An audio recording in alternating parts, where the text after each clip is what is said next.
While shrimping has been a staple of the Georgia coast for more than a century, there could be a new player in town thanks to the husband and wife team of Laura and Perry Solomon.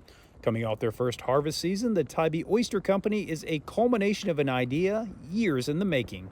Actually, in college, we would come down here on the weekends and go harvest wild oysters. So to us, they're a taste of home. I mean, it never really occurred to us that people wouldn't think the same. They're a lot harder to get when you have to go stand in the mud and pickaxe them.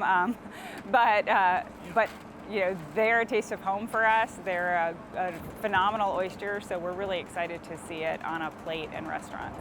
One of the reasons for their success is all of the time and effort that goes into maintaining this floating oyster farm throughout the year.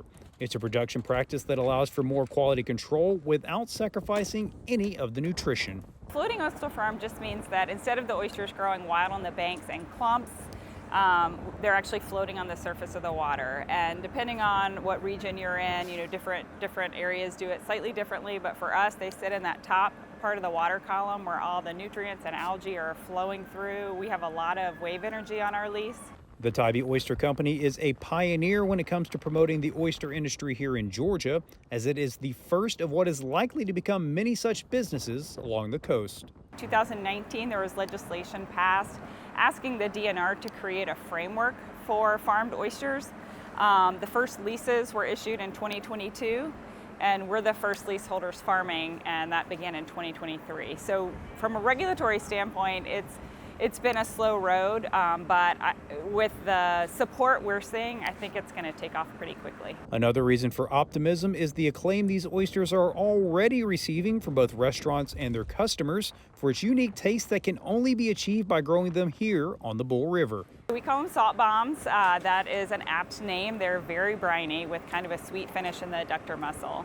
But in addition to the brininess, you know, you can see the local Spartina grass that's everywhere. So they do have kind of that lemongrass note you'll pick up on. They're definitely not as minerally as an oyster from the Northeast. And, you know, it's really cool. You talk about wine and how it tastes based on where it's grown. Oysters are very similar to that. While it's that taste of home that initially drew the Solomons into the oyster business, it's their drive and passion for producing locally sustainable and eco-friendly seafood that motivates them every day. We are into sustainability and helping to support our ecosystem for the next generations. Oysters are a great food source to do that. They're one of the greenest proteins on the planet, so that's one motivation. Another is just, you know, we're passionate that local food is kind of the last standing souvenir in an economy when you can buy anything from anywhere. You know, you travel and you have local food, or you grow up in an area and have local food. It's a lot more meaningful in today's day and age. So we wanted to get Georgia seafood back on the menus. Reporting from Chatham County, I'm Damon Jones for the Farm Monitor.